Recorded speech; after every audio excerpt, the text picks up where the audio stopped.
तूने कहा कि एक रोज गोरी हंस के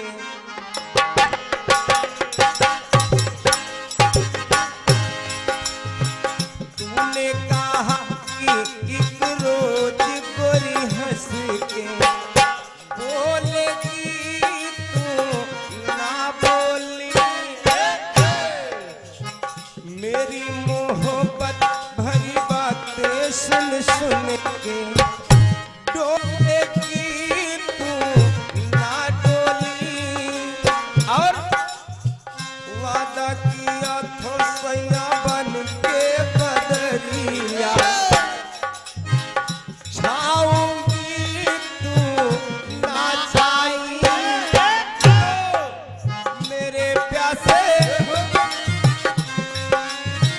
मेरे प्यासे नैना तर से तू निकली ना घर से किया तूने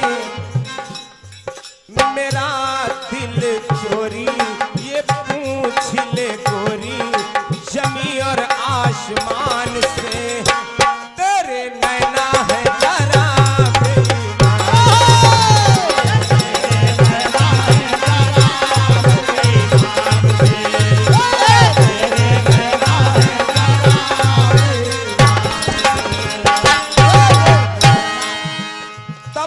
कह रहा है खिड़की वाली तो कल फिर आना नहीं फिर जाना तू अपनी जुबान से तेरे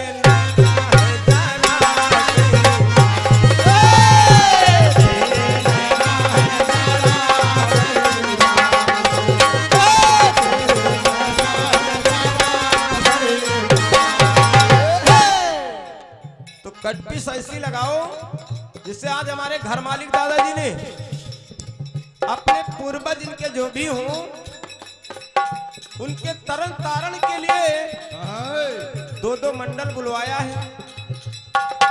कुटवा धाम से हम भी आए हैं, आप लखनऊ से आए हैं और दूर दराज से यहाँ पर भाई बंधु नातेदार रिश्तेदार और व्यवहारी आए हैं। तो किस लिए आए हैं? दादाजी ने अपने पुरखों को पार कराने के लिए इतना बड़ा विशाल भंडारा किया है। क्यों दादा?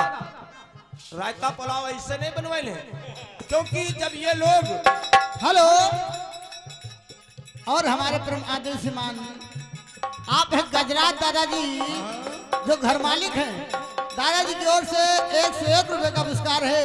स्वागत बंदन बार बार सच्चे दरबार की जय हो। तो आज हमारे घर मालिक दादाजी के यहाँ जो भाई बंधु नातेदार रिश्तेदार दो दो मंडल इकट्ठा हुए हैं, तो इन्होंने अपने पुरखों को तारने के लिए ये जो दादाजी थे जिनकी 13वीं संस्कार मनाई जा रही है, इनकी जीवात्मा की शांति के हेतु इनकी जीवात्मा जहां कहीं भी हो सदैव भगवान के चरणों में वास करे, इसी हेतु दादाजी ने इतना बड़ा कार्य किया, विशाल भंडारा करवाया और दो दो मंडल बुलवाया। दातेदार रिश्तेदार भाई बंधु दोस्त व्यवहारी सब आए हैं, क्योंकि इनके में से क्योंकि 13वीं खाने से पहले 2 अंश डाला जाता है, अब नहीं। लेकिन जब पंगत चलती थी तो पहले एक पतली निकाली जाती थी। पहले तो गाय को एक पत्तल खिलाया जाता था, ब्राह्मणों को खिलाया जाता था और उसके बाद जो पंक्तियां बैठती थी तो उनके थाली से थोड़ा थोड़ा अंश एक थाली में डाला जाता था और वो अंश जाकर के और बसंतर में डाला जाता था, तब जाकर के वो जीवात्मा उस अन्न को पाती थी। गरुड़ पुराण के मतानुसार 40 दिन ये जीवात्मा भटकती है। तो कहना है एक बेटा, देखिए मैं बता रहा हूँ, जैसे आज दादाजी ने इतना बड़ा कार्य किया अपने पुरखों को तारने के लिए, क्या बेटा, तो उसी प्रकार से 60,000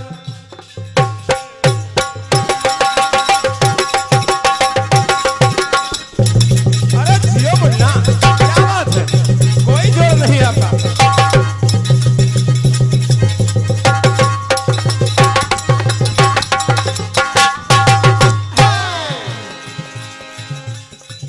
60,000 सुत राजा सगर के, महाराजा सगर के 60,000 पुत्र हुए। लेकिन जिस समय ये सुमेध यज्ञ किया, घोड़ा को छोड़ा, तो नारद बाबा ने चतुराई से जाकर के और पातालपुरी में कपिल मुनि के आश्रम में उस घोड़े को बांध दिया। तो 60,000 पुत्र जिस समय पहुंचे, कपिल मुनि तपस्या में थे, उनको ललकार दिया। तो उन्होंने कहा कुछ नहीं, केवल नेत्र खोला तो 60,000 पुत्र जल करके और राख हो गए। 60,000 सुत राजा सगर के, मुनिवर श्राप सुनाए। पहले तो बेटा भागीरथी हुए। महाराज भागीरथी अपने पुरखों को तारने के लिए, उस 60,000 पुरखों को तारने के लिए पहले तो बेटा भागीरथी हुए, जो गंगा धरने पर ले आए। बड़ी कठोर तपस्या करके स्वर्गलोक से मृतलोक को गंगा को लाए। किस लिए? अपने पुरखों को अपने पुरखों का तरन तारण करने के लिए। तो गंगा मैया जब चली तो आगे आगे भागीरथी महाराज हैं और पीछे से गंगा मैया है। तो उसी रास्ते से भागीरथ महाराज जा रहे हैं जिस रास्ते में उनके पुरखों के समाधियां बनी हैं और उनको उतारती हुई गंगा मैया आगे बढ़ रही हैं। तो गंगा को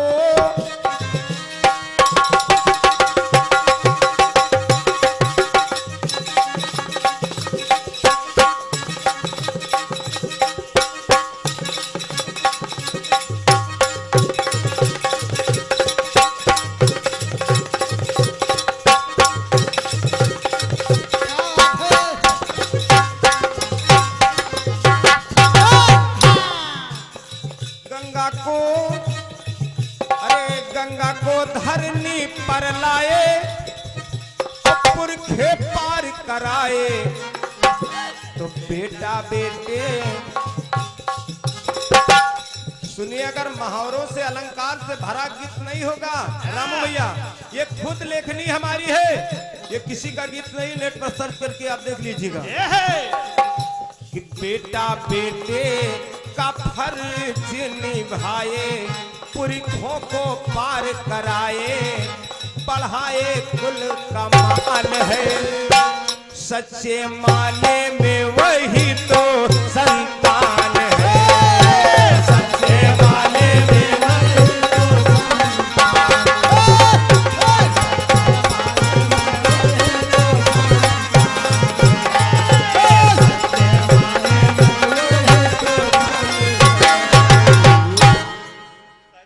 माने में वही तो